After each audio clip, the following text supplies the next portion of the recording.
Welcome to Sports Geek, the podcast built for sports digital and sports business professionals. And now, here's your host who is wondering why we haven't connected on LinkedIn yet, Sean Callanan.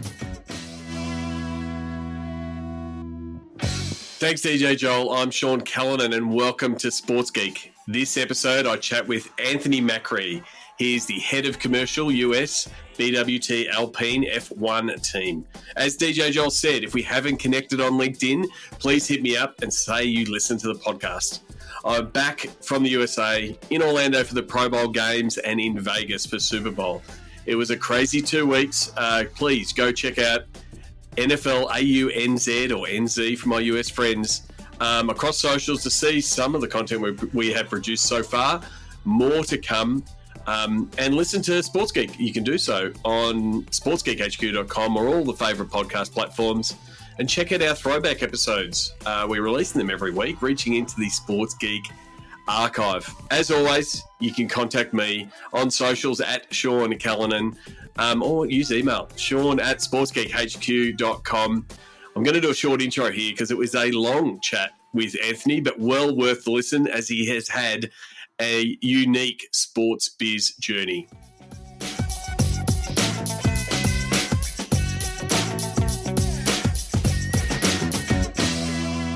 Very happy to welcome Anthony Macri, or Macri. I'm going to try to figure out if either are right. Head of commercial, the US at BWT Alpine F1 team. Anthony, welcome to the podcast. Thanks so much, Sean. And the second one was right. It's Macri. So you're 50-50. You got it right. Exactly. Australia's always, we would probably just call you Macca in the end. We'll always shorten it or change it around. So Anthony, I always ask people on my first question of the podcast is how people got started in the world of sports. What about yourself? How did you get into the world of sports business? Yeah, really a pleasure to be here and happy to chat a little bit around where I got to hear from and what we're planning on doing in the future. My path into sports business is a little bit non-traditional and really started, I guess, ultimately way back when I did not study sports. I did not study business. I had nothing to do with any of those pursuits when I was back in my academic career. I actually have a double major in philosophy and theology, a minor in political science. I thought I might go into law. I thought I might go into politics. Ended up that my life took me in a direction that finished a master's degree in systematic theology and then taught religion. But really, what brought me there was coaching high school basketball. And that was something I had done. I played basketball through my life and ended up more on the sporting side and coached a couple of high school basketball teams here in the U.S. To pretty significant results, top 25 in the country. For a few different years with a few different teams. And what I really uncovered during that period was while I enjoyed the wins and losses, what I really liked was developing people. And these were young men trying to help them to get to where they wanted to go with basketball. And that took me to a new job after 5 years coaching at a small Catholic school just outside of Baltimore, Maryland. I went to a new role at IMG Academy, which you may or may not be familiar with down in Bradenton, Florida. Mm-hmm. Produces a lot of top athletes, particularly in the tennis and golf space. Nick Bollettieri being kind of like the named, kind of, I guess, tennis instructor to the stars that was there for a number of years. And I ran business operations for the basketball academy there at IMG for 2 years. So, that's really, one, I am familiar with the IMG Academy. Currently, the NFL has a international pathway program training camp down there. There's a couple of Australians, Patrick Murtagh and Jotham Russell, that are out there right now as we're recording. I'm always interested in what you studied and how you got there. And for some people, you did a lot of work around religion. Sport is religion. When you're trying to do some similarities, the passion behind it and the fervor. So you sort of started getting interested in what sport could offer, and then that first role in IMG Academy in that business sales, that sort of started opening the door of the business side of sport for you? Yeah, functionally, my role was kind of twofold. It had two different, really, aims. First, on the court, I was doing professional development or basketball development, really, for the pro college and pre-draft players. So really focused on the high-end players at IMG, working alongside Coach David Thorpe, who some folks will know from used to be a writer on ESPN, works with True Hoop, is one of the most well-known NBA trainers in the business. So I was working alongside him and got to learn a lot from him. That was my on-court role. My off-court role was really like the day job. Like that was where my job was to build out a marketing plan, a business plan to secure full-time student athletes at IMG. And they had really never had someone in that role. They'd kind of just taken whoever came. And instead, this was a real active role to go out into both the U.S. marketplace and a global marketplace, identify potential athletes, and get them to commit to us and pay what amounted to a full tuition of somewhere between, depending upon the level and whether they were full-time students, somewhere between $40,000 and $80,000 a year. And so we were, pretty aggressive in going out there and finding them. It was really my first sales job, like official sales job. Previous role when I was at the school and I was coaching basketball, I did some recruiting. And what we found, even in the high school level, recruiting and sales are not altogether that different. And you're really trying to solve the problem for in the case of the recruit, solve the problem for the family. They want to use basketball to help them get to college. We had a pathway that could help them to do that. And now at IMG, doing very much the same thing, and really focused on bringing those students in. And I spent 2 years there. It was really like, I think of it this way. If my degrees previous to actually getting to sports business were, theology and philosophy and political science, my degree at IMG was in sales and marketing. That was my my 2-year experience of trying to figure that out. And we had some success, and thankfully we were able to build a foundation, still continuing today for the basketball academy down at IMG. But time, it changed in a number of different ways, some good and some bad. And my family ultimately, really, quite frankly, we're not huge fans of living in Florida, and wanted to make a move. My wife wanted to be back closer to family in the Mid-Atlantic, and so we moved up into the DC area. And I got connected while I was at IMG with a gentleman who had put together investment groups to purchase professional sports teams. And one of the investment groups that he put together was the Philadelphia 76ers. And that was when Josh Harris and David Blitzer bought that franchise at that point. And one of the minority investors in the Philadelphia 76ers was an Indonesian billionaire named Eric Thohir, who you may be familiar with, obviously invests a lot. And go ahead, please. Kiati has been on the podcast, who works with Eric. Absolutely. So that just shows the small business world that it is. It is. And so Eric owned a professional basketball league there in Southeast Asia. They had just started it a year prior.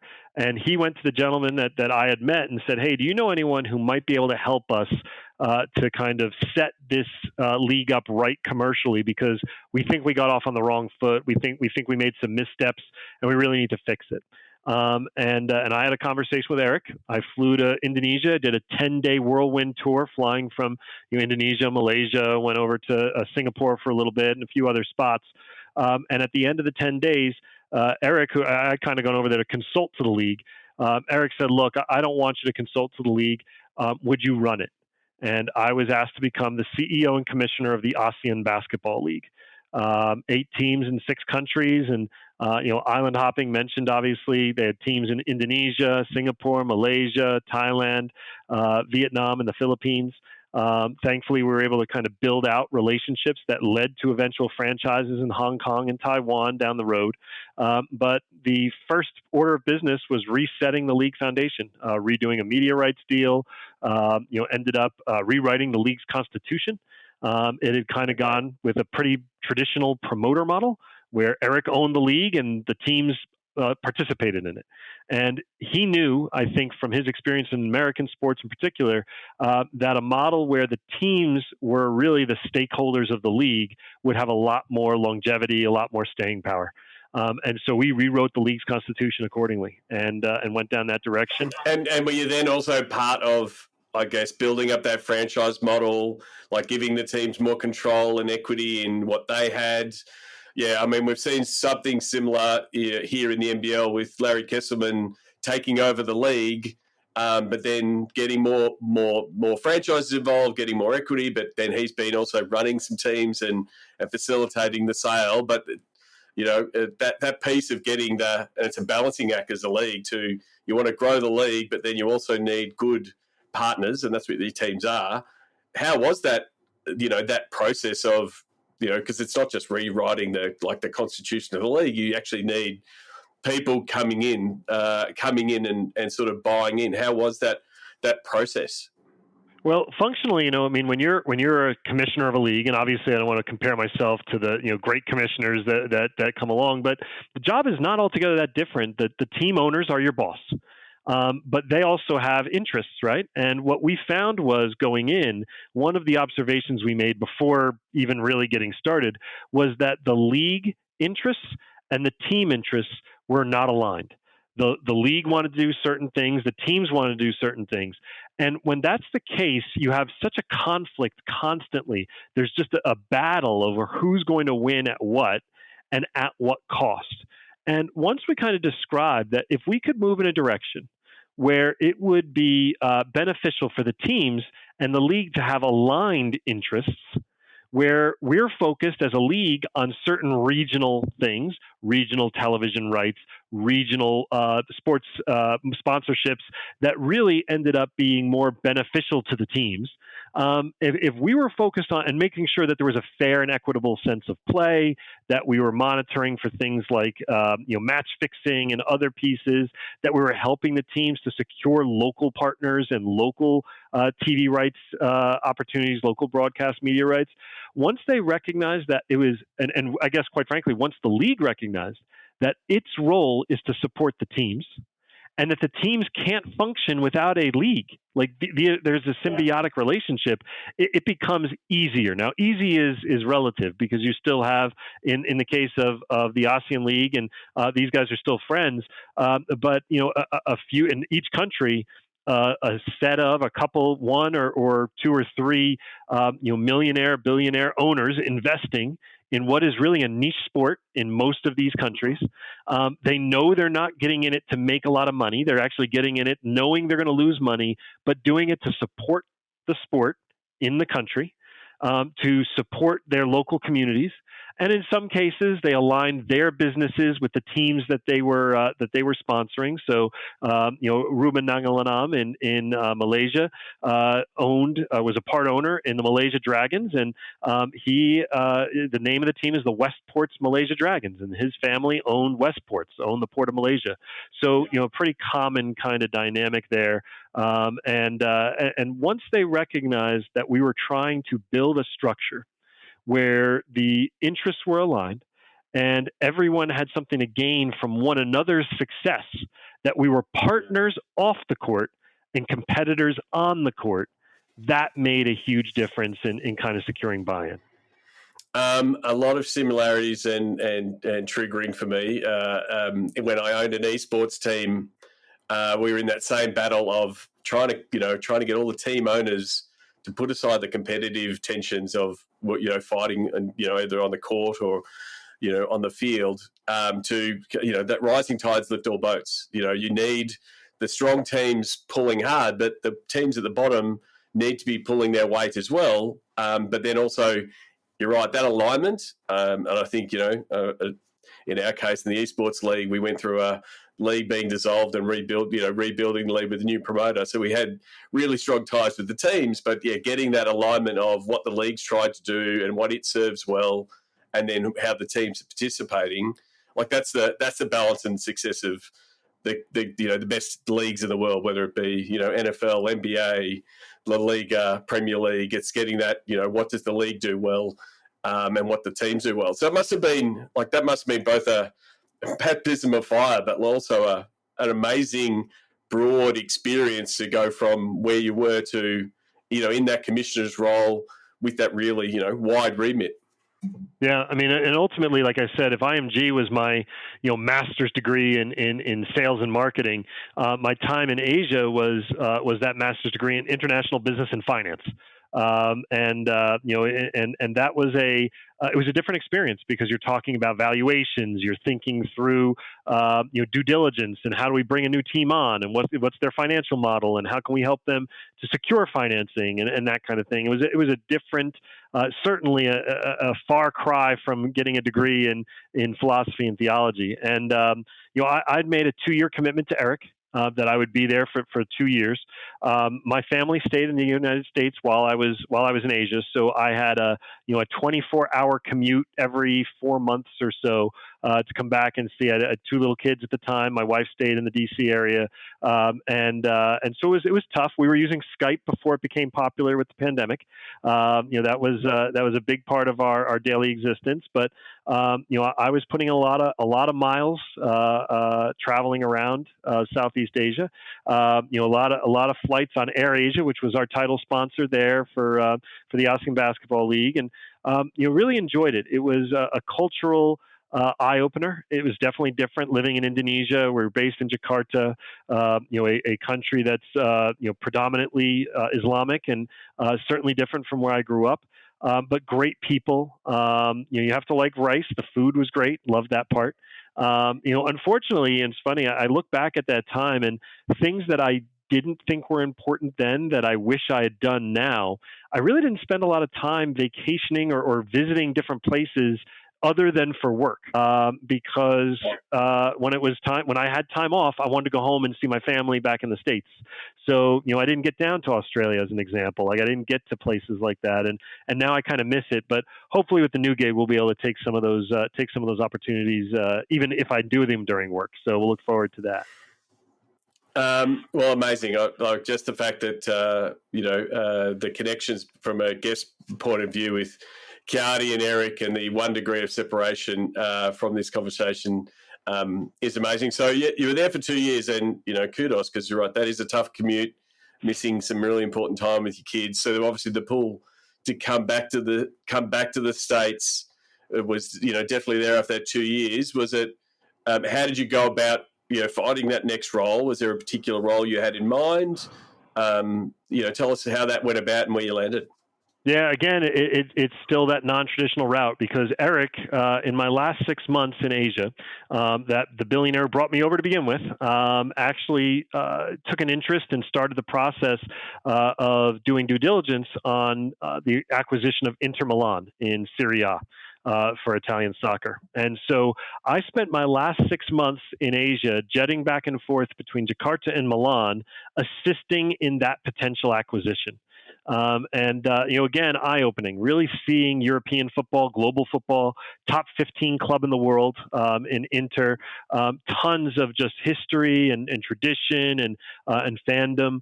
My last name Macri is Italian by heritage. That's kind of a couple of generations removed from Ellis Island, functionally coming to the U.S.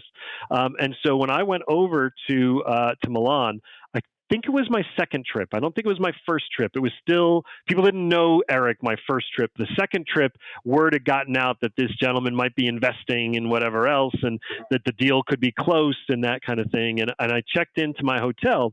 I handed them my passport. They started speaking to me in Italian, which I couldn't respond in. And, that was fine. And they recognized that I was in Eric's block of rooms. The next day on the Gazzetta dello Sport in Italy, my picture taken off of a website somewhere was the front page, and it said Macri to lead, Tohir overtake of Inter, which none of those things were true. But for a day, I was apparently famous in Milan as the Italian American who Eric had tapped to come in and do some work there.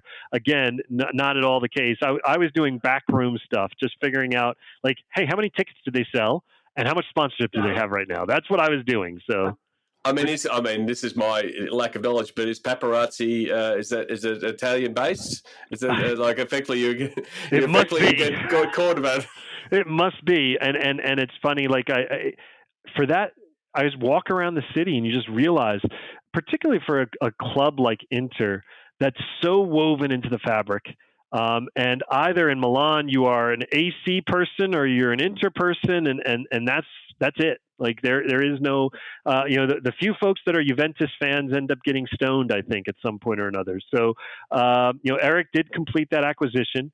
And he knew I was ready to leave Asia, and he asked me. He said, "Would you go to Inter Milan? Would you consider taking on a role and being my person on the ground there?" And really thought about that hard. And at the same time, some folks that I knew in the ownership group for the Memphis Grizzlies gave me a call and said, "Excuse me," they said, "Anthony, look, we've reset our partnerships group. It's been in a bad spot. We know we need to do a lot of work here. Would you consider coming to Memphis?" And I think, I don't have, this is not verifiable, but I think I'm the only person in the history of the world who had a choice between Milan, Italy, and Memphis, Tennessee, and chose Memphis, Tennessee. I don't think anybody else made that choice. But I mean, functionally, I wanted to be back in the U.S. The family wanted to be in the U.S. And at one level, like I said before, I played and coached basketball through my younger life, and so the being in the NBA had a kind of a pull for me. But more than any of those things, the role that Eric wanted me to do with Inter was more of like a marketing communications oversight role, working in their broadcast, Inter TV, some of these kind of initiatives, which was really interesting. But I like revenue. I like keeping score. I like going after deals. I like the structure of business development.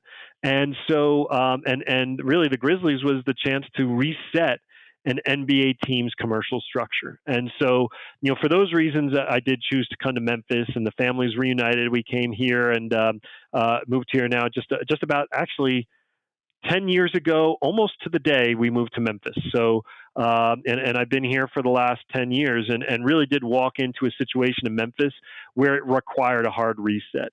They had a ton of partnership deals that were, for an NBA team, they had, when I walked in, about 120 partnership deals.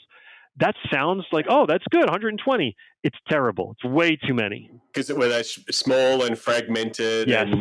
And lots of mom and pop businesses and local, And some that were large businesses that were just spending at a level that was well below what they should be investing at. And as you know, and I think folks that are in this business would recognize, when you're doing partnerships, the deal that's, I'm making up numbers, but a deal that's a small deal, and let's say in the NBA, a small deal is $50,000 a year, which is it's a small deal in the NBA. It's pretty small.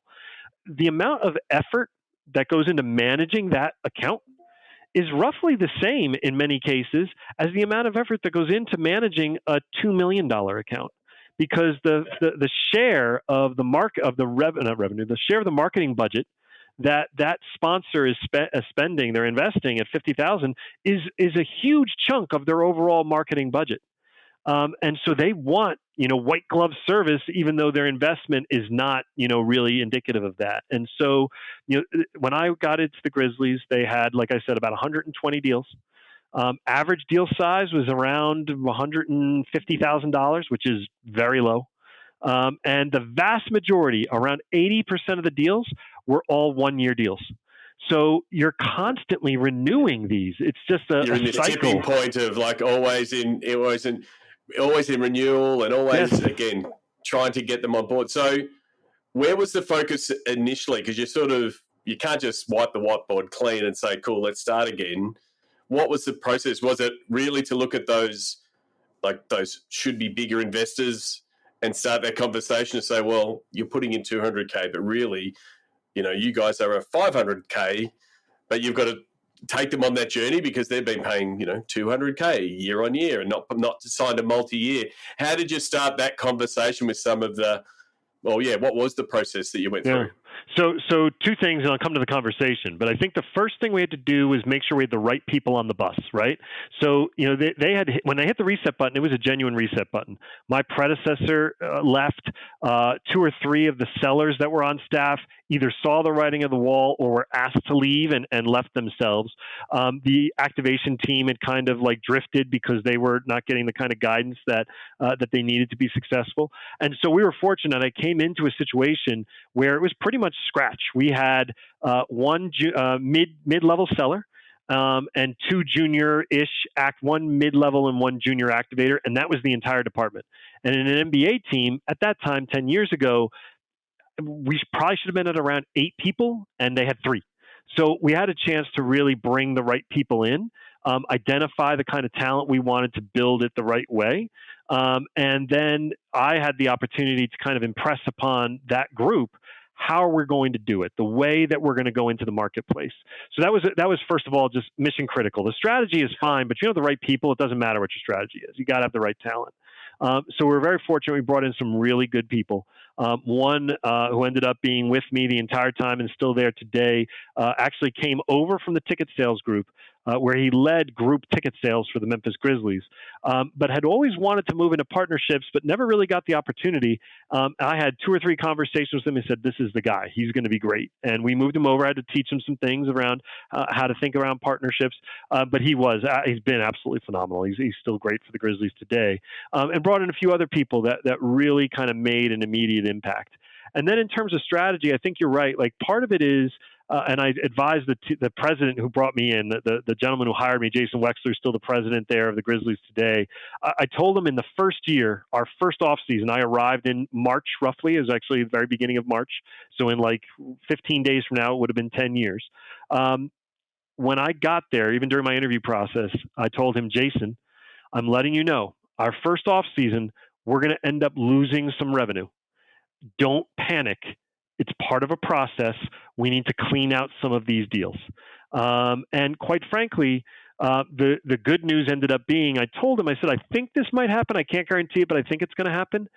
Most of these bad deals, not all of them, but most of them are ticket deals disguised as sponsorship. Yeah. So it was a seller in our department selling a sponsorship to a small company in town, basically really selling them season tickets, and then giving them a program ad, calling it sponsorship so they could collect a commission. And we said, we're not doing this anymore. We have to have a set of principles that are going to guide the way that we go about the marketplace. We're going to build a rate card that's actually functioning and relates back to true market value based on what we see ourselves in competition with around the rest of the NBA. We're going to understand that our market in Memphis is the smallest market in the NBA, so we can't charge what the New York Knicks might charge in New York City, but we're at least going to be, relatively speaking, in ballparks together. We might be at, in right field and they might be at home plate, but we're going to find a way to be close. And so, thankfully, we were able to kind of set it up where that was our pitch. And also, thankfully, and I'll say this, I'm fortunate. I would say more than making great decisions, maybe I've made a couple of decent ones. I'm also very lucky. The Grizzlies were in the midst of a 7-year playoff run when I got there. And so there was a lot of era. Yes, exactly. Zach Randolph, Mike Conley, Marc Gasol, Tony Allen. They were at the top of the game, right? And so I came in at a time when there was a ton of excitement and engagement around the city. The team had a little bit of a mystique and an identity, which was really important for going out there and doing really good partnerships. And so, when we went into those conversations with a brand and said, guys, what you've been spending does not fit what the market should be for the kind of assets we're able to provide and the kind of value we're able to provide you. And I'll give you an example. We had a deal with Chick-fil-A that I inherited when I first got there, and it was like all the deals were, is a 1-year deal, so it was up at the end of the year. And we went to the folks, the franchise owners at Chick-fil-A, because you deal with the franchisees in the local market. You only have that 150-mile radius the NBA allows you to work in. And we talked to the franchisees, and we told them, look, the reality is that based on a pretty quantitative assessment, we're happy to show it to you. The deal that you have with the assets and benefits we're providing really should be $400,000 a year. But right now, your investment is $125,000. And we as a business cannot move forward with that deal structure. And I will be honest with you, they cried bloody murder. It was not a good conversation. They thought that we were gouging them, and it was outrageous, and they couldn't believe it.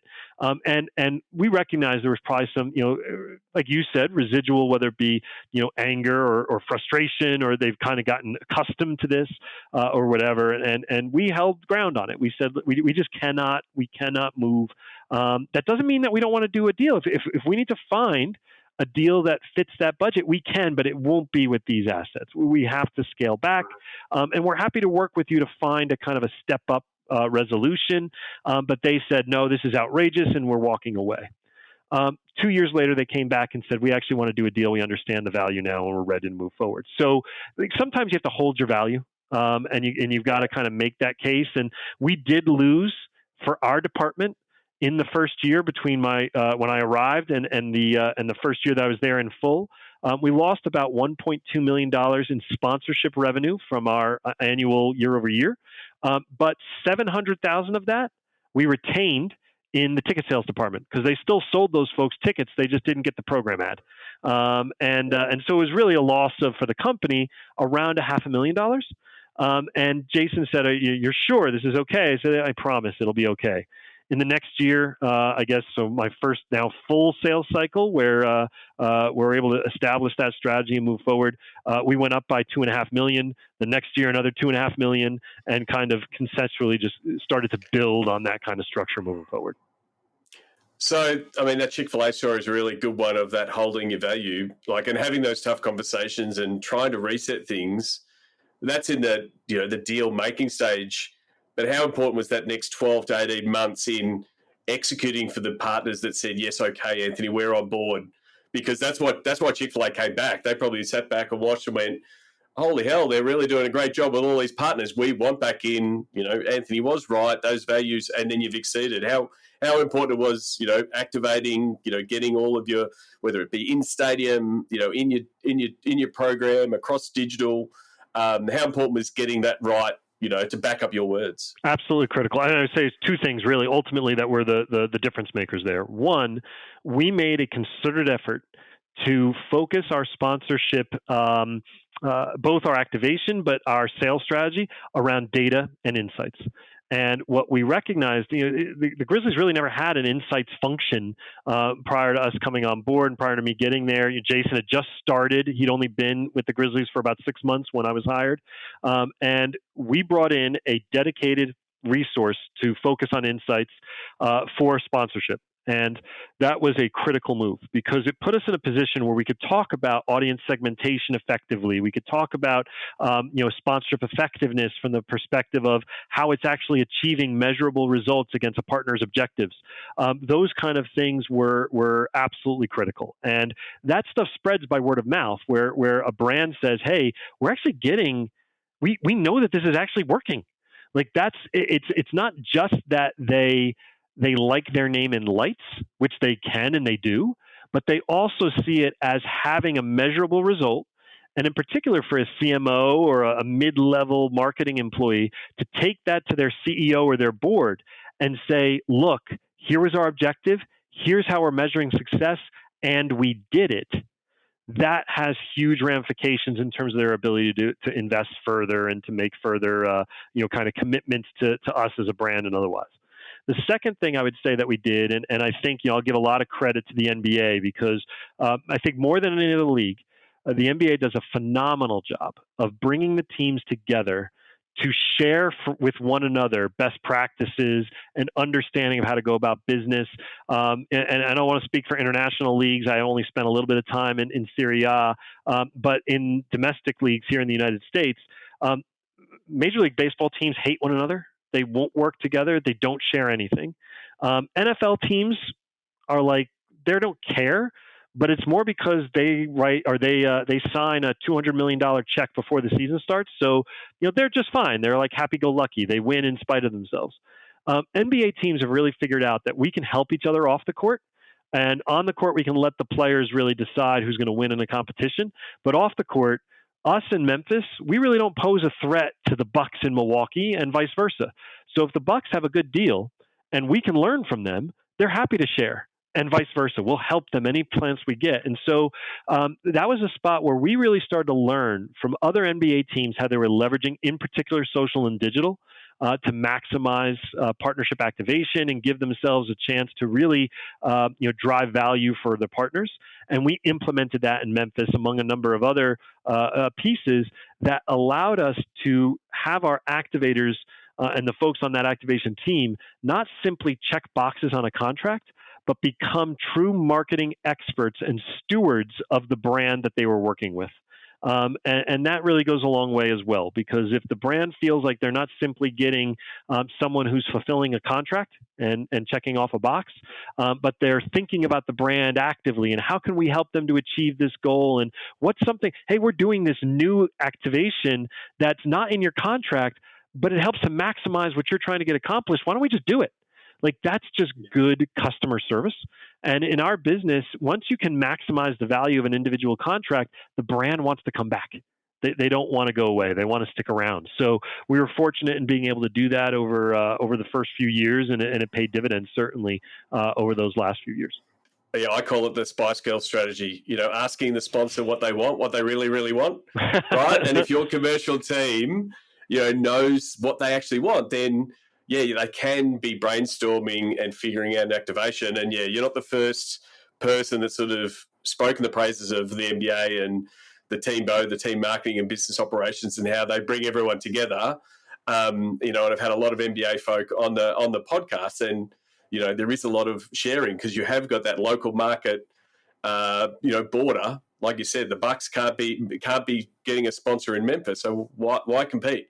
Like, if it's working for Milwaukee or Detroit or Portland, how's it going to work for you? You're just going to put your own, Memphis barbecue sauce over the top of it and say, hey, this is how we do it in Memphis. But there's a lot of there is a lot of sharing in the NBA, and I think that's one of the things that has helped a lot of people on the team side. Yeah, no, for sure. And the learning that you get from an environment like that, the ability to understand how large markets are doing something that might be different from how we would do it in Memphis. And it should be. It's supposed to be different from how we do it. You've got to have a little bit of your own, not just style, but a structure that's going to work and given that environment. There are some choices we made around team structure in Memphis that I wouldn't make if I was in Chicago or LA. And likewise, if I was in Chicago or LA, what we did in Memphis wouldn't work. It just simply, I shouldn't say it wouldn't work. I don't think it would be optimized. And so we tried to find a structure and a process that really was optimized for Memphis, that allowed us to do our best work, and that gave us a chance to compete.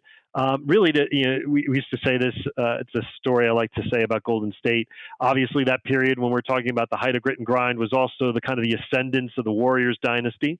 If you couldn't find a better confluence of factors than the rise of Silicon Valley, the entirety of San Francisco becoming this tech megalopolis, for the world, right there in San Francisco in the Bay Area, San Jose, and then a team that kind of embodied this new age way of playing that people loved on that side, on the West Coast. And so we used to say about the Warriors, nobody does more with more. Because that's a team, they maximized every single thing they did on the business side while they were great on the basketball side. And while we were never, Memphis would never be confused with San Francisco, that would never ever happen. So we had to do as much as we could with less. And we tried to do that. And what worked in San Francisco wouldn't work in Memphis, but you still learn little pieces. Hey, that's what they did as an example in technology as a category. In San Francisco, where they broke it down into very, very particular subcategories in order to maximize the opportunity among all of these different tech companies there. We took that model and we said, look, technology is not going to be our bread and butter. Why don't we look into agricultural technology, where we can break down the agricultural? It's a breadbasket in Memphis. Like, I think something like 40% of the world's rice is out of Arkansas and the greater kind of Mississippi Delta. So can we find ways to maximize this as a category? And you have to learn that way. And thankfully we're able to have some success doing so. Most definitely.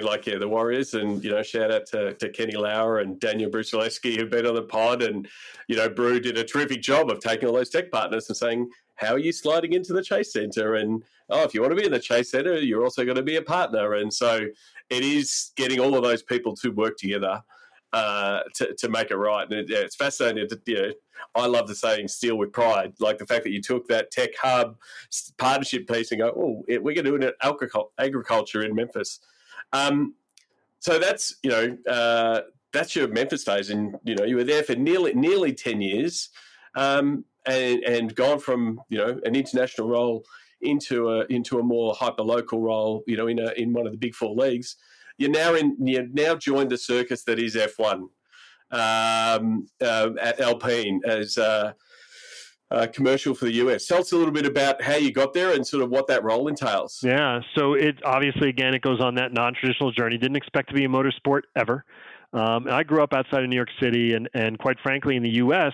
At that time, 30 years ago, it was a motorsport. People thought of NASCAR, maybe a little bit of IndyCar, predominantly a southeastern, predominantly rural, predominantly white, fan base. It was not really something that I ever had an interest in. In particular, cars going around in a circle, I just never really got into it, right? And so motorsport was never at the top of my list. It was never something that I had any real engagement with. And, but at the same time, when you're in sports business, you recognize over the last 5 or 6 years, just the explosive growth of Formula One as an entity. Knowing back, seeing it 10 years ago, 8, 9 years ago, I saw the race in Singapore. I want to say it was either the first or second race when I was in Singapore or in Southeast Asia running the league. I was there for a race, and that was there was Bernie Ecclestone days. It was still, and quite frankly, hasn't changed that much from the wild west of sports business around the world. But it never you perceive it as kind of having this cachet, this identity as wealthy and technology, but kind of it's the Monaco and these ideas, like it's you don't know exactly what it is, and in particular when you're an American, you don't know what it is. And I had a friend who actually I'd worked with at the Grizzlies, who left the Grizzlies. It was actually not just a friend, but a former boss of mine.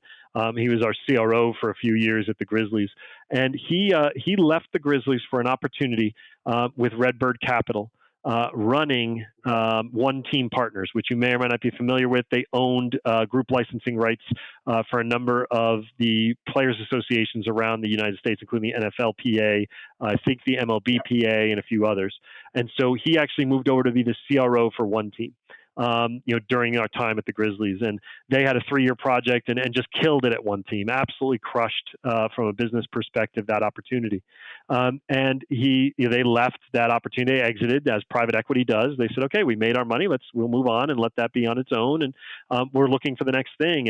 And he was part of looking for the next thing. And he called me at this point, it was a little bit over a year ago now, and said, hey, I can't tell you anything about it whatsoever, but we're looking at an investment that would involve a major property wanting to make sure that they've got a significant presence in the United States, major international property. I can't tell you anything more than that. And he asked me, he said, from a sponsorship perspective, as we're kind of doing some due diligence, what questions might you ask? I said, I don't know. Like, it wasn't about a job. It was, what questions might I ask? And he knew I'd had international experience, obviously the background on the sponsorship side. And I gave him a couple questions. So I told him, here's some things to think about. And he said, that's great, man. I'll let you know if anything kind of progresses. A couple months later, it was actually about a year ago now, he called me back and he said, okay, so I still can't tell you very many details, but the investment is with Formula One. And I can't tell you any more than that, but, any other questions you might ask? And I said, well, Formula One, yeah, I've got a few others that I would ask. And here's the way I would kind of structure those. And I gave him some of those thoughts. But again, it wasn't about an opportunity. It was just, he was picking my brain. It was just industry talk, like a nice little colleague to colleague kind of conversation. And about a month, a little bit more than a month, probably about 2 months later. So somewhere in that April timeframe, he said, okay, we're about to close this deal. He said, not close, but we're about to announce this deal. It's about to, kind of get our first paperwork. We're going to agree to terms. It's with this team, and it's Alpine. And he said, and honestly, like, we've talked about it, and we're going to need someone who can kind of be on the ground and help us with it. And would you be interested in looking at that? And honestly, I had not really at all been looking for an exit from the Grizzlies. We'd enjoyed our time there. I'd liked building things, and it's been a lot of fun. And the Grizzlies are getting ready to do a massive, $500 million plus renovation of FedEx Forum and a variety of other pieces, renewing a naming rights deal with FedEx and et cetera, et cetera. So I had not really been looking, but I said, okay, you know what? We should have this conversation because the private equity involvement's interesting. The reality of a renewed investment is interesting. Formula One is exploding. I'm happy to have this conversation. And so we got to talking and recognized that the reason that Redbird and Otro Capital, who actually led the investment, which was an offshoot of Redbird, the reason that they had made the primary investment is Alpine recognized, I think, like many F1 teams, that F1 had been operating in a very much a closed loop. They were not thinking, they weren't taking best practices from other places. They were just kind of doing things. They weren't focused on their commercial opportunities. They were focused on building fast race cars. But now that they instituted the cost cap over the last few years, teams were able to limit their expenses and still were driving as much, if not more, revenues with the advent of the Netflix series and otherwise, that these were really valuable entities. And Otro made an investment of roughly $200 million for 24%, something along those lines has been reported. And they, Alpine and Renault, as the owners, are looking for a return on that investment. So they wanted to restart the kind of commercial structure at Alpine. In many ways, not unlike we had to restart the commercial structure at the Grizzlies when I got there 10 years ago. And so it was very much a similar kind of project with a completely different set of parameters because you're dealing with a global business and a different kind of dynamic. Ended up taking a few interviews and conversations with the folks at Alpine. They were wonderfully gracious. They had already made a number of changes they knew they needed to make, but they knew they needed different kinds of expertise. And knowing why Renault renamed the team Alpine and what that was going to mean for the Alpine brand in the United States, they wanted a presence here. And so I was able to come in and help to lead business operations, commercial structure from a U.S. seat. I report into our global director of commercial, Dan Ritchie, who came over from Red Bull. He was the number 2 at Red Bull Racing, came over as the number 1 here on the commercial side for Alpine. And I run our U.S. office. And, functionally with Dan, we run business development, not just for the U.S., but globally. And it's been a wild 6 months because, I mentioned the Wild Wild West is certainly true. It's still the case in Formula One, no doubt. And the thing is, the US is still largely an untapped opportunity. Like, you've had Drive to Survive that has caused the explosion in interest and new fans, especially not just traditional motorsport fans. Women are now following the F1 in large numbers, and you've gone from 1 GP to 2 GPs to 3 GPs. I was lucky enough to be in Vegas recently and checked out the F1 facility that, I was at the Pro Bowl last year. It wasn't there. I was at the Super Bowl this year. It was there. It was like they just dropped a cruise ship in the middle of Vegas and said, boom, here's a facility. So like the opportunity in the US and the interest, is amazing. But then it's a very different proposition to a 41 game schedule of an NBA, and selling suites, because it's this global opportunity of you'll be in all of these markets and your logo, either it's on a patch on the driver or a logo on the car, and then all the content pieces. How have you been getting your head around like that different asset inventory and, how the F1 world works compared to, the NBA? You've gone from somewhere that's got rising tides lift all boats and everyone helping each other to, really cutthroat global world that is F1. Well, you mentioned a few of the key differences that we've noticed. I think that one of the primary ones is, first of all, the inventory. There's actually a lot less inventory in Formula One than there is for an NBA team. Like we had pages and pages of inventory. With the Grizzlies, we have 2 or 3 pages in of inventory from a and it's not because we've got less than other teams. It's just because the vast majority of what your the value comes from the IP rights. It's global IP rights. It's those kinds of initiatives, and so you have the ability to kind of leverage it in many fewer partnerships. You're talking in the neighborhood of really 30 to 40 partnerships, really maximum. You're really not doing a lot more than that. But the value of those partnerships is more in its multiples of what the NBA value is on a partner by partner basis. So that's one big difference. A second difference, certainly the global nature. I mean, it's easy to, it's just, the NBA is the most popular basketball league in the world, but outside of the U.S., the league controls most of the rights. The teams can do some things, but nowhere near the kind of flexibility that we would have. Another example, in F1, the teams control their own licensing.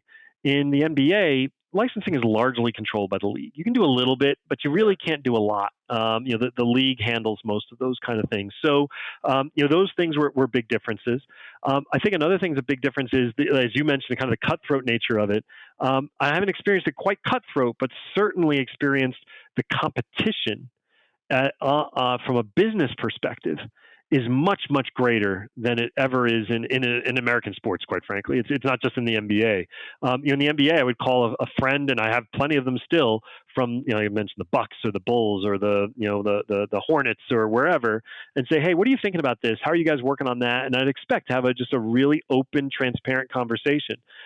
Here, you've got to kind of keep everything tight because all 10 teams are competing against each other for the same global sponsors.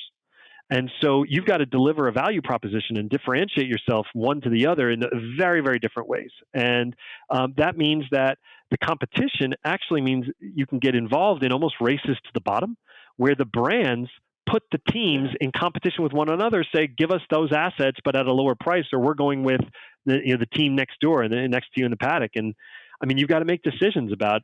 That never happened to me in the NBA. That would not happen. And it makes that value conversation really tough. Yeah. If they go, no, that's okay. We're just going to move 2 doors down to the car over there, and depending on how the teams are financially positioned, the appetite for the owner, or how their team is, or again, someone who's just a sponsor just wants to fill their book, like they just steal your sponsor because they go, oh, cool, we'll give you that for half. Yeah, that doesn't really make it the tough. There's that Wild West component. Yeah, and ultimately, I think and this has been pretty good. Like the same playbook, quite frankly, to a certain degree, that we use to reset things in Memphis, we could use here. So one of the places that we feel like we've got an edge over the other F1 teams is our use of data.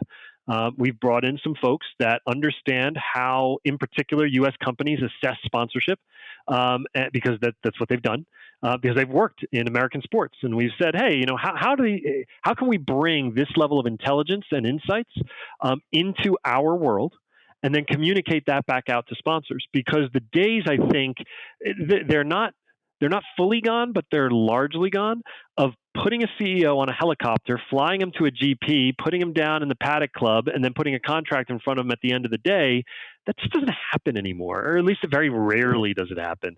You now have, multiple shareholders within any brand that have to see it, and you've got compliance, and you've got all these kind of structures and regulations in place that, unless you're making a really good business case, you're not going to win the business.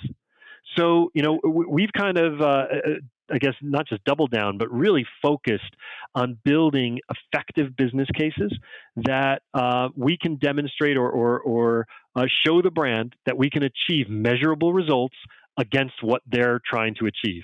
And, I don't want to speak for other F1 teams. We hear it more from, both agents and from the brands themselves, that most of their conversations with other F1 teams, they have a conversation, maybe conversation. They tell them what their budget's going to be, and within 2 or 3 hours, they have a proposal on their desk. So it's really just the F1 teams are pulling it, that's our $3 million proposal. Just hand that out. We don't do any of that. Everything's customized. We're thinking about it the right, not the right way, but our way, from an insights perspective and driving value perspective. And in some cases, that's going to lose us some deals because the brand wants to move faster than we're able to move. But the deals that we win, we think are going to be pretty good ones. And we think we're going to have an opportunity to really grow those deals over time as well. And again, comes down to execution, delivery, and having that data backing it up. I know you're early in the role, about 7 months now, but I'd love your opinion. Like, I think motorsport drivers are very different than most pro stick and ball athletes in that they really understand the commercial side, because most of them have grown up dragging their sponsors along and bringing a sponsor to their seat. Like, there's guys who've got seats in cars because they've brought the sponsors along. You've got some charismatic F1 drivers at Alpine and Esteban and Pierre, and Aussie Jack Doohan is one of your reserve drivers. How do you leverage them and their both their social presence, what they can do in front of a camera for your partners, in what you can do with your partners in terms of whether it's advertising or appearances and activations? Yeah, so I think a couple of things. First of all, it was kind of really eye-opening. This is after I started with Alpine. I went to Monza. I was fortunate to be in Monza this year for the race there, and our hotel was the same one the Ferrari drivers were staying in. I didn't arrange that. I just got placed in that hotel, and so my room and the hotel was overlooking the lobby entrance to the hotel that we were in. And at 4:00 in the morning, you've got 1,000 people standing outside the gates of the hotel, hoping that that Charles Leclerc is going to open his blinds or something. And these guys are, while we don't feel it as much in the U.S. because it's not as ingrained as it is around the world, particularly in Europe, they're megastars. And the way I would describe it is not dissimilar from LeBron when he would come to Memphis and people would be standing outside the hotel, 10 rows deep, just hoping to see him as he went from the door of the hotel to the bus to go to FedEx Forum. It's the same for each one of these guys, regardless of whether it's Ferrari or Alpine or Mercedes or anywhere. And so you want to leverage that, certainly. I would say it's something that's 100% correct, and I couldn't agree with you more, Sean, that the support for sponsorship that's organization-wide is much, much more deeply felt in Formula One and in motorsport than it was in the NBA. In the NBA, media rights and ticket sales rule the roost. Sponsorship's a nice thing to do, and it gives us some extra revenue, but it's not like driving force commercially yet. I think it could be there in 10 years or so, because you can only fill so many seats in the stadium, and media rights are obviously going through flux. So sponsorship may end up becoming a bigger part of the pie in NBA teams. But right now, no one's making decisions based around that, or at least very few, maybe around when you do a renovation or something along those lines. But with Formula One, everyone recognizes, hey, we need that, because that's our only, or at least our primary form of self-generated revenue. We either have to succeed on the track in order to get a bigger share of the purse, or we need our sponsorships to come through. And so there's a deep organizational commitment that you don't necessarily see in a lot of American sports. And that's been, it's a responsibility, right? You have a large responsibility to try to fulfill that. And in terms of leveraging the drivers, because they're such big international megastars, that IP for Alpine also transitions to the drivers, whether it be, Pierre, Esteban, or Jack, or whomever, and trying to find ways to incorporate them with a partner, and they feel support, and they want to make sure that they're showing that support. So it's been a difference, a pretty big difference, but it's one that's it's a lot of fun. It means you can be a lot more creative. In the NBA, you couldn't tie a player to anything unless there was a separate player endorsement deal, and you had to talk to their agent, and you couldn't negotiate it yourself. Here we can kind of do all of that. So we have a little bit more freedom to be able to find the right way to achieve that brand's objectives, whether it's using the driver or not. And the other thing, also part of that, you're talking about initial acquisition and that 24%. You've also got an influx of celebrities that are part of that, now part of the Alpine ownership group in, Ryan Reynolds and Rob McElhenney and Patrick Mahomes and Travis Kelce. Again, it's another angle for you guys, and it was really. I thought it was really fun seeing Esteban geek out, meeting Ryan Reynolds, and having the Deadpool helmet. You as a sponsorship guy must go that's manna from heaven. It's the exposure you're getting, the conversations you're getting, and Ryan Reynolds at the moment sort of touches anything, and it becomes gold. Yeah. How is it having some of those guys sort of be part of the group? Well, it's great on, I think, a couple levels. One of the ways it's really been great is that, these are not ambassadors or endorsers that we're paying. They've invested their money in this team. So they're co-invested in our success. We talked earlier in my time in Asia around aligning interests. Their interests and our interests are aligned. The better that we do, from a business perspective, their investment, the value of that investment grows, and that makes it it's a really positive thing from that perspective. So they're willing, and not just willing, but they're eager to find ways to help to support that investment. They can't do everything. They have their own sponsor commitments and their own other commitments that they need to make.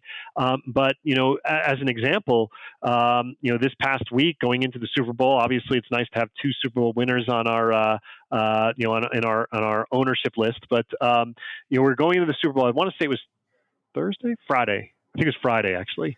It was the whole week was a blur. Yeah, it was one of those days. Yeah. I don't know which week it did. I was actually in the UK for our car launch, so I don't remember what day I was traveling. I have no idea where I was. And actually, now that I'm saying it out loud, I think it was Friday. But Travis elected. We didn't help him. He didn't plan for him. He didn't even tell us.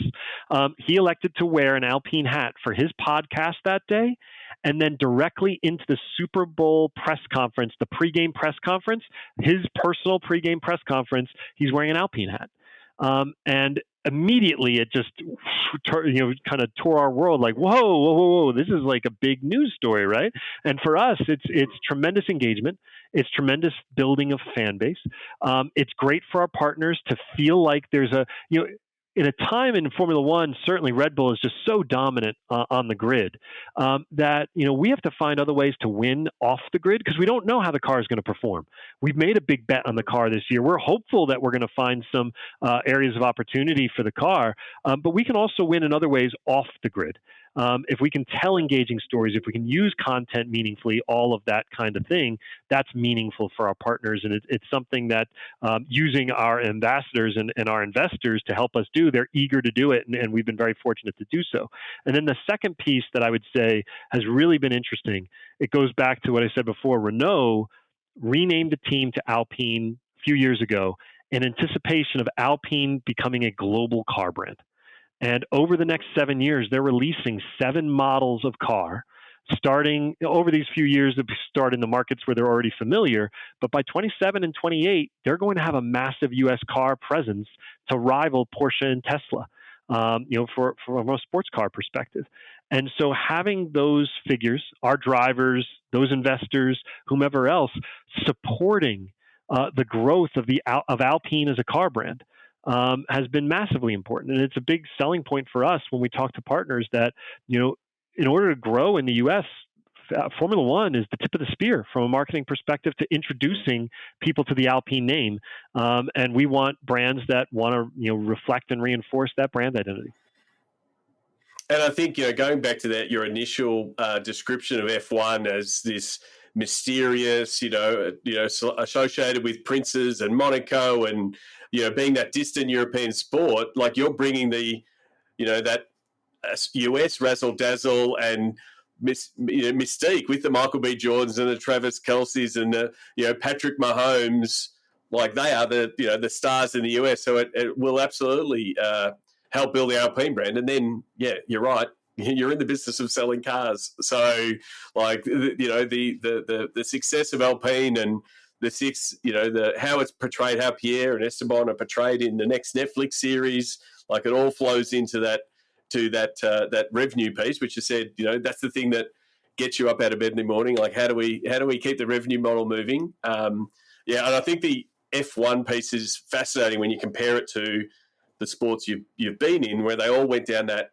more, hey, we're building our own media business, Grind City Media, and hey, that gives us more spots and dots and stuff like that. Whereas F1, it's sort of only still getting into that, building out big social presence, but not website producers, not sending people back to a website. It's still a little bit behind, the NBAs, the NFLs of the world. Do you think that's something that you can see continuing to grow? Because that's what, a partner in the US will say, okay, Anthony, what are we getting? What are we getting from a social assets? What profile are we getting? Are you doing features?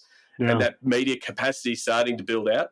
Yeah, I definitely think so. I mean, I think you've got to find ways to engage fans that consume content, right?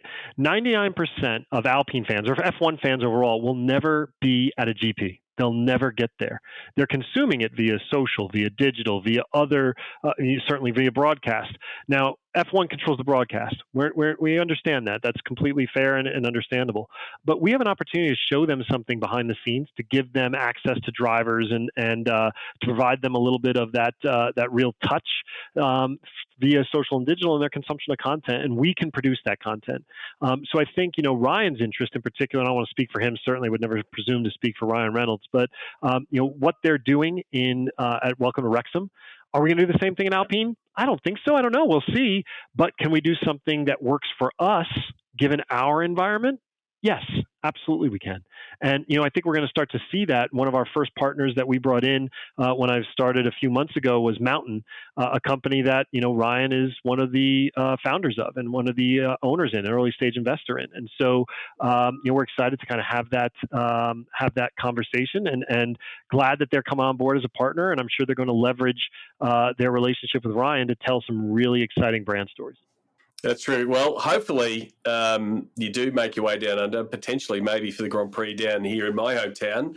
If you do, let me know. It's been a absolutely delightful conversation. I really enjoyed it. We've gone way too long, but as I tell people, if we're going long, it's interesting. So I really do appreciate it. So, Anthony, I want to get to the Sports Geek closing five. Sure. Do you remember the first sports event you ever attended? So the first sports event, I'm not certain which one it was. I don't remember the game exactly. No one can check it on Google, so that's okay. So it was certainly my dad was a big New York Giants football fan, and we didn't have a lot of money growing up. And somehow someone gave him preseason tickets to a Giants game in the Meadowlands. And I remember going and it being, it was obviously in the middle of the summer because it's preseason in the NFL. So it was hot. And I remember going and sitting behind the goal post and looking at the game and saying, man, this is a lot different than watching it on television. And I don't remember too much aside from that experience and it's kind of funny that it's an NFL game given my basketball history, but my dad's much more of a football fan than an American football fan than a basketball fan. So that was certainly the first experience. I don't remember what year it was, but it was somewhere in that range. And most likely it was a Giants-Jets game. Almost certainly that would have been the game it would have been, the little New York Derby. That's a bit of a baptism of fire having those two teams fire up as a youngster. You would have been to a lot of sports events, whether it be in Asia or in Memphis. Do you have a favourite food memory at a sports event or a go-to food at a sports event? Yeah, there's two things that I would cite. One is, and this might be more about the history and the mystique going back to it. Madison Square Garden as kind of like the mecca of basketball, right? The hot dog was probably not particularly good, but it didn't matter. It was still a hot dog at Madison Square Garden. So like going for whether it be the Big East tournament or a Knicks game or something, like that just has a resonance. But I would also point to, you talk about the best food. It's right here in Memphis. Rendezvous, which is the barbecue partner for the Grizzlies. Very, very famous barbecue joint here in Memphis and ships globally, actually. They're barbecue all over the world. Did the food at, I want to say maybe Harry and Meghan's rehearsal dinner, or maybe one of the other Royals rehearsal dinners. Like they did something in there, but they do our barbecue, or did I? When I say our, they did FedEx Forum's barbecue when I was at the Grizzlies, and they have a barbecue nacho, which is a traditional nachos with a melted cheese, barbecue sauce, and pulled pork, and it is great. Fantastic. Well, it's 8 a.m. in the morning here in Melbourne as we record, and I would tuck you into those right now. Yes, you had anytime. You had me a pulled pork, and Memphis barbecue sounds amazing. It is. You're now back into international mode. So, you've got people in Europe and you're managing US. What's the first app you open in the morning? Actually, so it has changed. And before, when I was working in the U.S., the first app that I would open in the morning was typically like a news site or something, just trying to get myself updated. But because we have folks primarily in Paris and in London on our team, quite frankly, my email and WhatsApp are open almost immediately because as soon as I wake up, it's like, okay, I've missed the rest of the team has finished 6 hours of their day already, and I know something is gone right, gone wrong, or needs to be addressed. And so while that's probably not the most healthy for work-life balance all the time, as I'm kind of getting into it, that's probably been the thing that's happened and been a change. And I think that's kind of dovetailed with most of my days now are really, I've gotten up earlier, I've worked earlier, and I finish my day earlier because once I get to around now, no one's working over on the other side of the. I mean, they're going to bed, and so while I'm not fully on their schedule, I'm a little bit more on their schedule than I was before. But it does give you that quiet time as well. When they all sort of have knockoff, you're like, oh, cool, I can block off some stuff. And then also, yes, I can do family stuff. I can go pick up my children from school and do some of those things. So it's actually a nice balance when you're reporting to another side of the world. Yes. Is there someone that either you follow, work with, or it might be an author or someone that you follow on social that the podcast listeners should follow and check out, and why? Yeah, I mean, it's actually someone that you may have had on the pod before, and I just don't know for certain. But I don't know if you know Kim Skildum-Reid. Yes, I do, and yes, Kim has been on the podcast before, and it's a terrific mention. No surprise. So Kim, obviously an American from Minnesota, now living there and living there for 20 years at this point. I think it's been quite a while.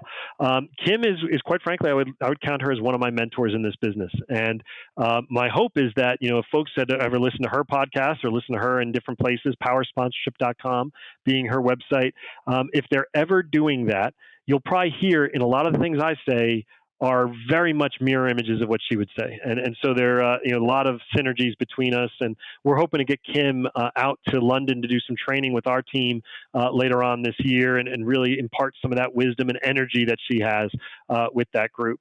And then the only other person that I might mention just briefly is a guy, I'm not even sure if you can follow him really on social, but I would wholeheartedly recommend it for folks, sports or not, it's just really good. A guy named Chris Voss. Chris Voss wrote a book. The book is Never Split the Difference. Ostensibly, it's about negotiation. In reality, it's about human interaction. And it really, I think, helps us to understand how we can psychologically let the other side solve our problem.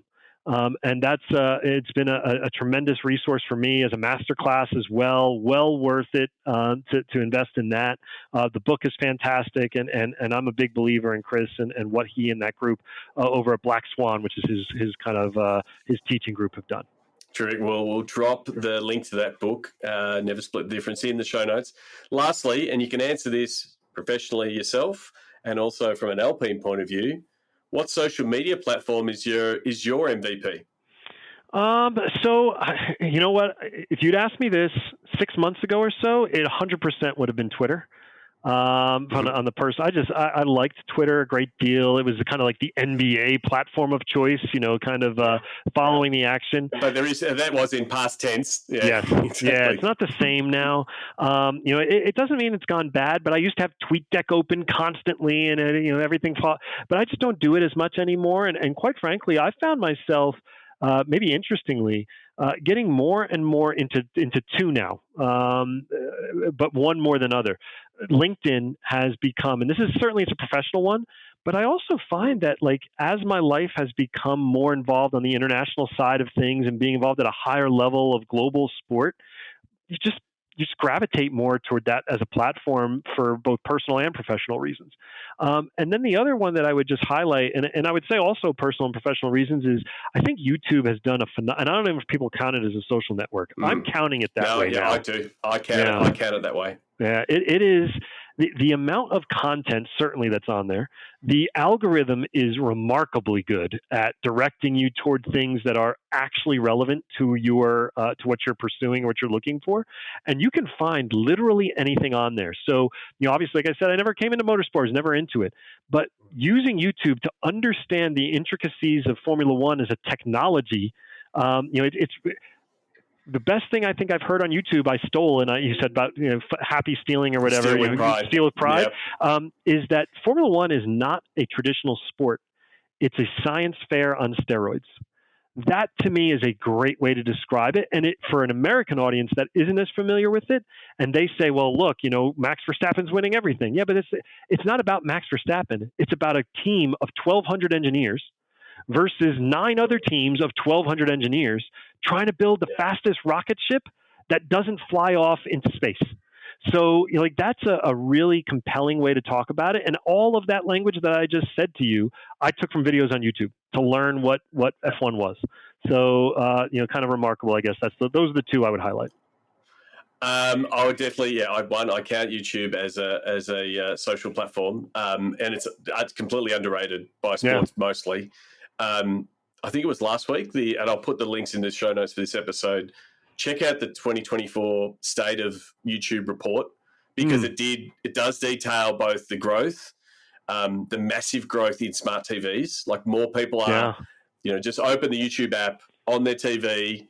Oh, what's it recommending me? Oh, now I'm watching, the Usher halftime show again. Oh, and now I'm watching, someone talking about F1 and their predictions. And now I'm seeing someone build a car. And again, once you start the rabbit hole, right, you probably just, 12 months ago, you started putting some F1 into your YouTube, and then, the algorithm is so good at delivering new things. So it's still, it's always been a funny relationship with sports, because they sold all the sports rights. So they're like, we don't want to give it to YouTube. But it's like, yeah, but you're producing all this great content, and, you can have more length. So I think YouTube is still, one, a terrific resource, and, potentially we'll get back in the game of, what does sports rights look like? It's a player that's sitting in the background that might come along and just go chomp on a big sport and do more of it, like it has with, with the NFL.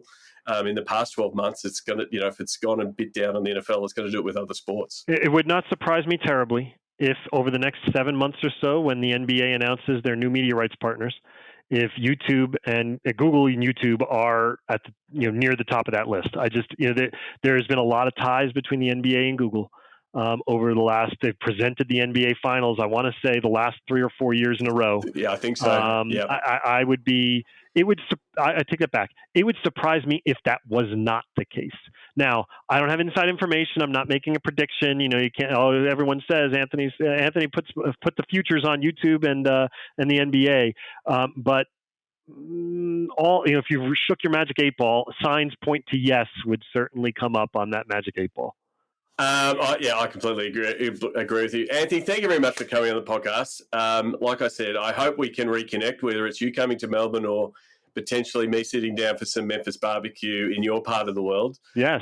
What is the best platform for people to reach out to you and say, hey, Anthony, I really enjoyed the podcast? Would that be LinkedIn? Yeah, I think LinkedIn is the best way to do it. It's pretty easy to find. You can grab my LinkedIn. You may be able to put it in the show notes. People can certainly message me. Always open to talking to folks around the industry. Great to make connections, and happy to be a resource for folks. I've been very fortunate in my career to have some great mentors and networks, and always look to expand that and help folks by being a resource wherever I can. Thanks again, mate. I appreciate it. Thank you so much, and look forward to hopefully seeing you in Australia. We'll see how that goes. Looking to help your digital or sponsorship team? Book in for a Pick My Brain session with Sean Callanan to help your team level up. Book now at sportsgeekhq.com/pickmybrain. Thanks again to Anthony Macri. You can connect with Anthony on LinkedIn. We'll put the links in the show notes, or you can connect with him on X, even if people are still calling it Twitter. Anthony L. Macri, MACRI is how you spell his name. Or follow Alpine all season long. We'll put all the links to the things we discussed, the socials, the books, everything that we discussed in the show notes. Go to sportsgeekhq.com/365. Wow, that means I've done an episode. If you want to listen to one for every day of the year, you can. Before I bounce on this episode, don't forget Sport Next is happening 19 to 21 March 2024. Go to sportnxt.org. Make some great connections. I'm really looking forward to being there and looking forward to being on stage, having a conversation, but then also connect with people. The Melbourne and the Australian sports biz community will be there in force. And don't forget, there's a Sports Geek Pick My Brain offer. If you have registered for Sport Next, and you can show me that. Show me in the app. Send me that you've registered. We will send you a link for a 50% off Pick My Brain offer. That's a 2-hour session with me, with your teams, to do anything you want. You want to discuss your tactics on a particular social platform, look at your overall digital strategy.